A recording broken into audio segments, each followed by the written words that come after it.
म तपाईहरुलाई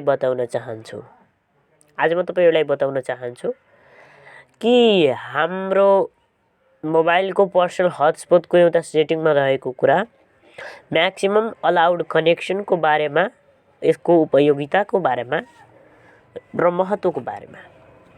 maximum allowed connection भनेको तपाईको पर्सनल हटस्पटमा के हुन्छ भन्दाखेरि नि म्याक्सिमम भन्ने बित्तिकै अधिकतम कनेक्सन भनेको अधिकतम जडान हुने अनुमति वा अधिकतम जडान हुन सक्ने अनुमति भनेर यो नेपालीमा यसलाई भनिन्छ म्याक्सिमम अलाउड कनेक्सन।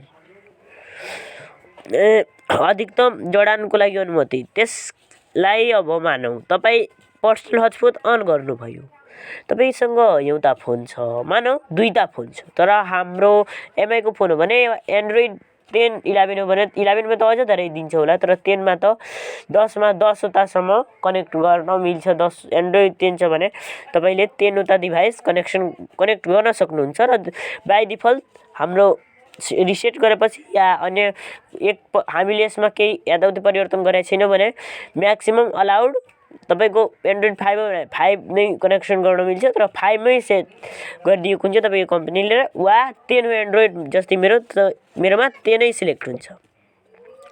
यसले के गर्छ भन्दाखेरि मानौं तपाईको दुईटा मोबाइलमा कनेक्ट गर्नुपर्ने छ, म्याक्सिमम अलाउडमा 10 हुँदाखेरि तपाईको दुईटा त कनेक्ट भयो, ठीक छ, बाँकी भयो 8।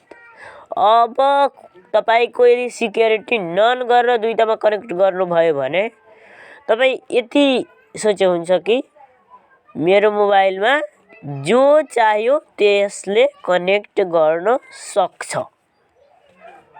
यदि तपाईले visible to other devices on राख्नु भएको छ, तर यो अन राख्नै पर्छ किनकि म्यानुअल याद द नेटवर्क वाला जुन यो वाइफाई को फिचर छ नि यो सबलाई आउँदैन, अनि यो सानोतिनो ठाउँमा यो अप्लाई पनि हुँदैन खासै आजकल है। त्यसकारण यो भिजिबल टु अदर डिभाइसेस हुन्छ नै। अनि अर्को तर्फ तपाईको सिक्युरिटी लुज हुन जान्छ। कोही आईटी जानेको आईटी सेक्टरमा केही उसँग लिनक्सको नलेज छ भने तपाईको हटस्पटको पासवर्ड सजिलै ह्याक गर्न सक्छ र ह्याक गरेपछि उसले आफ्नो डिभाइसमा कनेक्ट गरेर मजाले चलाउन सक्छ, तपाईको डेटामा पनि हानि पुर्याउन सक्छ वा तपाईको मोबाइल फोनलाई पनि हटस्पटको माध्यमबाट ह्याक गर्न सक्छ।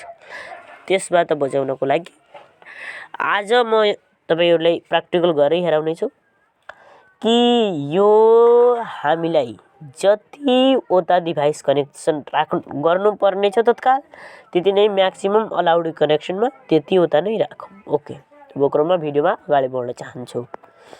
हामी स्क्रिन गर्छौं। Page 1 of 3.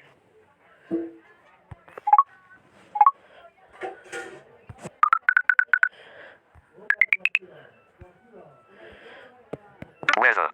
Telegram has Sonic Vision. Snapcube settings. Setting में जाने वाला. Settings. Bluetooth off.